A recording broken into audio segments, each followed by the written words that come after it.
Formula 1 ఈ car race అక్రమాలకు సంబంధించి బీఆర్ఎస్ సభ్యులు కె తారక రామారావుపై అభియోగాల విషయమై అధికార ప్రతిపక్ష సభ్యుల మధ్య ఆరోపణల నేపథ్యంలో గందరగోళ పరిస్థితులు ఏర్పడి శాసనమండలి పలుసార్లు వాయిదా పడింది. బీఆర్ఎస్ కాంగ్రెస్ సభ్యులు ప్లాకార్డులు ప్రదర్శిస్తూ నిరసన వ్యక్తం చేయడంతో గందరగోళ పరిస్థితులు నెలకొన్నాయి. మండలి ఉదయం చైర్మన్ గుత్తా సుఖేందర్ రెడ్డి అధ్యక్షతన సమావేశం కాగానే బీఆర్ఎస్ సభ్యులు నల్ల బ్యాడ్జీలు ధరించి ఫార్ములా ఈ కార్ రేస్ విషయంలో కె తారక రామారావుపై మోపిన కేసును ఎత్తివేయాలని డిమాండ్ చేస్తూ నిరసన వ్యక్తం చేశారు. సభ్యులు తమ స్థానాలకు వెళ్లి కూర్చోవాలని చైర్మన్ కోరినప్పటికీ పోడియం వద్దనే ప్రతిపక్ష సభ్యులు నినాదాలు చేస్తూ నిరసన వ్యక్తం చేశారు. ఫార్ములా ఈకి సంబంధించి అక్రమంగా కేసు పెట్టారని, కేసు ఎత్తివేయాలని డిమాండ్ చేశారు. శాసనసభ వ్యవహారాల శాఖ మంత్రి డి శ్రీధర్ బాబు జోక్యం చేసుకుని మాట్లాడుతూ పెద్దల సభ గౌరవాన్ని కాపాడాలని కోరారు. ప్రతిసారి నిరసన తెలపడం మంచి సాంప్రదాయం కాదన్నారు. బీఆర్ఎస్ సభ్యులు కె కవిత,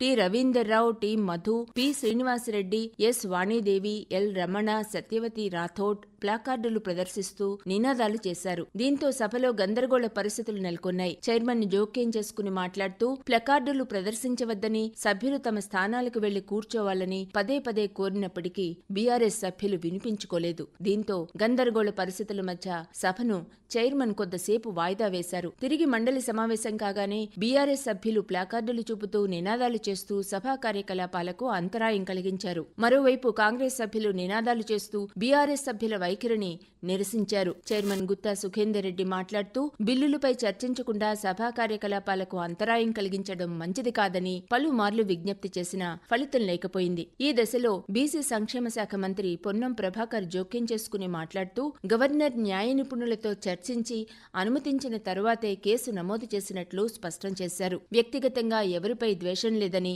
గవర్నర్ అనుమతితోనే చర్యలుంటాయని, శిక్ష పడలేదని, విచారణ మాత్రమే జరుగుతుందని పేర్కొన్నారు. ఒకవైపు బీఆర్ఎస్ సభ్యులు, మరోవైపు కాంగ్రెస్ సభ్యులు నినాదాలు చేయడంతో సభలో గందరగోళ పరిస్థితులు నెలకొన్నాయి. ఈ దశలో కాంగ్రెస్ సభ్యులు జీవన్ రెడ్డి మాట్లాడుతూ పెద్దల సభలో గౌరవంగా, హుందాగా వ్యవహరించాలని, సభా సమయాన్ని వృధా చేయవద్దని కోరారు. గవర్నర్ అనుమతితోనే ప్రాథమిక విచారణ ప్రభుత్వం చేపట్టిందని, నిధులు దుర్వినియోగం చేయటం ఎంతవరకు సమంజసమని విచారణ జరిపిస్తుంటే భయపడవలసిన అవసరం లేదని అన్నారు. బీఆర్ఎస్ సభ్యులు మరోసారి వెల్లోకి దూసుకువచ్చి నినాదాలు చేయటంతో ప్రతిగా కాంగ్రెస్ సభ్యులు తమ స్థానాల్లో నిలబడి ప్లాకార్డులు ప్రదర్శిస్తూ నినాదాలు చేశారు. సభలో తీవ్ర గందరగోళ పరిస్థితులు నెలకొనడంతో చైర్మన్ మరోసారి సభను వాయిదా వేశారు. తిరిగి మండలి సమావేశం కాగానే బీఆర్ఎస్ సభ్యులు మరోసారి నినాదాలు చేస్తూ సభా కార్యకలాపాలకు అంతరాయం కలిగించారు. చైర్మన్ జోక్యం చేసుకుని మాట్లాడుతూ బిల్లులు ఉన్నాయని చర్చించి ఆమోదం పొందాల్సి ఉందని, సభ్యులు తమ స్థానాల్లో కూర్చోవాలని పదే పదే విజ్ఞప్తి చేశారు.